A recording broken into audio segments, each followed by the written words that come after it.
CM Bhupesh Baghel की ही करते हैं, क्योंकि रमन सिंह पर उन्होंने निशाना साधा है। रमन सिंह की निष्क्रियता पर उन्होंने क्या कहा है, ये भी जरा सुनिए। रमन सिंह को दूध की मक्खी की तरह निकालकर फेंक दिया गया है। पुरेंदेश्वरी जी आती हैं, यहाँ के नेताओं को बैठक में नहीं बुलाती।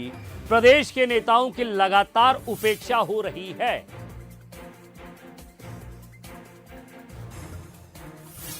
मतलब ये है कि अब दूध की मक्खी तरह निकाल के उसको फेंक दिया गया है।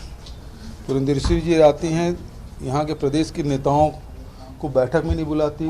बस्तर लगातार दौरा कर रहे हैं, कोई प्रदेश के नेता उपस्थित नहीं होते। यहाँ भी बैठकें होती है, उसमें अनदेखा किया जाता है। तो लगातार जो इनके भारतीय जनता पार्टी के प्रदेश के नेता हैं उसकी उपेक्षा हो रही है। मैं नहीं समझता कि उचित है। आज डॉक्टर रमन सिंह के पता नहीं क्यों इतना भयभीत मुख्यमंत्री दिखाई दे रहे हैं, इतना क्यों डरे हुए हैं कि उनकी प्राथमिकता में आज भी, और छत्तीसगढ़ की जो प्राथमिकता है डॉक्टर रमन सिंह है, उनके 15 वर्ष के कार्यकाल है और उनके जिस प्रकार से इस छत्तीसगढ़ को उन्होंने विकास की दिशा में ले जाने का काम किया है। और मुझे लगता है यही कारण है कि भूपेश बघेल जी को नींद नहीं आती और सपने में भी दिखाई देता है तो डॉक्टर रमन सिंह। एक्टिव और भारतीय जनता पार्टी के 3.5 साल कार्यकाल में विधानसभा हो या विधानसभा के बाहर जितनी ताकत से पार्टी ने घेरा है, वो हमारे अध्यक्ष जी भी उपस्थित हैं। हर मामले में आगे बढ़कर भारतीय जनता पार्टी सक्रियता के साथ विरोध के लिए विधानसभा में भी और बाहर भी खड़ी। चलिए, ये राजनीतिक कुश्ती है, जरा समझने की कोशिश करते हैं। स्टेट एडिटर आदित्य नामदेव हमारे साथ बने हुए हैं। आदित्य, कुश्ती में और राजनीति में हमेशा चोट कहाँ करनी है ये पता होना चाहिए। एक फाइटर ये जानता है कि एक बार आपने जहां वार किया वहां बार बार वार करेंगे तो वो चीज़ कमज़ोर हो जाएगी, और वो चाहते ही हैं कि ये चेहरा फिर उभर कर सामने ना आए। एक पॉलिटिकल स्ट्रैटेजी है रमन सिंह के खिलाफ सीएम भूपेश बघेल की।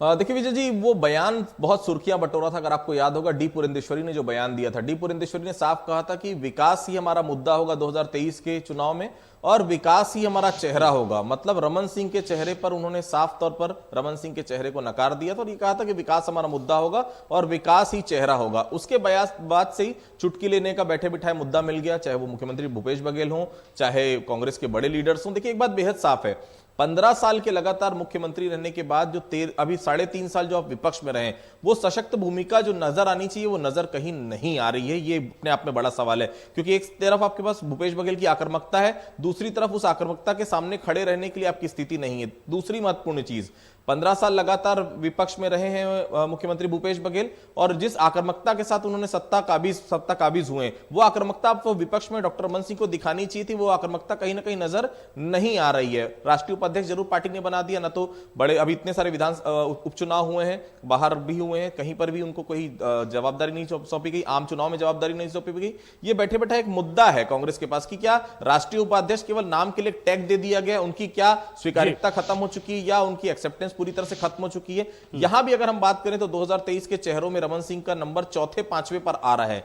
तो ये दिक्कतें तो कहीं ना कहीं है, सक्रियता नजर आनी चाहिए। हालांकि रमन सिंह का कहना है कि विधानसभा के अंदर भी और विधानसभा के बाहर भी लगातार पार्टी सक्रिय है, लेकिन खुद की सक्रियता पर उन्होंने जवाब नहीं दिया, अगर आपने बाइट सुना होगा। इसके अलावा भी अगर मैं बात करूं तो 2023 का कोई रोड मैप तैयार नहीं है अभी तक उनके पास कि कम से कम 2023 में अगर भारतीय जनता पार्टी को फिर से अगर आपको सत्ता में काबिज करना है तो रमन सिंह अगर चेहरा होंगे या वो चेहरा अपने आप को मानते हैं तो कोई रोड मैप तो हो, किन मुद्दों को लेकर आपको सड़क की लड़ाई लड़नी, किन मुद्दों को लेकर आपको विधानसभा के भीतर लड़ाई लड़नी, उसका कहीं ना कहीं यहां पर चीजें दिख रहे हैं, कहीं ना कहीं लूपहोल है। और जातिगत समीकरण बड़ी चीज है, ओबीसी का बड़ा चेहरा लेकर उभरे हैं भूपेश बघेल। एक तरफ छत्तीसगढ़ में आदिवासी चेहरा मुख्यतः रहता था, इस बार ओबीसी चेहरा होकर सामने आए, तो वैसा ओबीसी अगर जातिगत समीकरण देखे तो उससे भी कहीं ना कहीं पिछड़ते हुए नजर आ रहे हैं। तो ये कुछ ऐसे बिंदु हैं कि कहीं ना कहीं निष्क्रियता भी है, चूंकि फील्ड पे भी नजर नहीं आ रहा, और जातिगत समीकरण भी ये कह रहे हैं, और जो चीजें नजर आ रही है वो भी बेहद साफ कह रही है कि 2023 में भारतीय जनता पार्टी निश्चित तौर पर चेहरा बदल सकती है।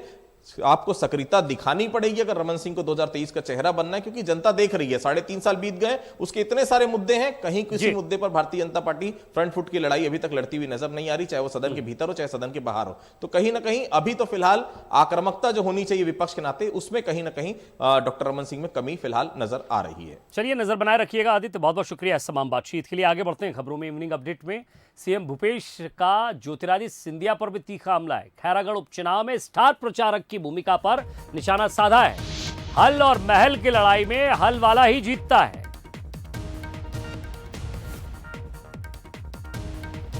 खैरागढ़ उपचुनाव को लेकर स्टार प्रचारक की भूमिका पर सीएम भूपेश बघेल ने करारा तंज किया है। सर, राजा आ रहे हैं वहां से, केंद्रीय मंत्री सिंधिया जी और मुख्यमंत्री भी वहां डट गए हैं खैरागढ़ चुनाव में। दाऊ जी कैसे देखते हैं इसको लेकर? क्या दाऊ जी इसको लड़ पाएंगे? फिर हल और महल की जो लड़ाई है उसमें हल वाले ही जीतता है। चलिए, हल और महल की लड़ाई में हल ही जीतता है और इसका हल क्या होगा आगे खैरागढ़ का, ये भी लगातार जनता के सामने आएगा। ही चुनाव है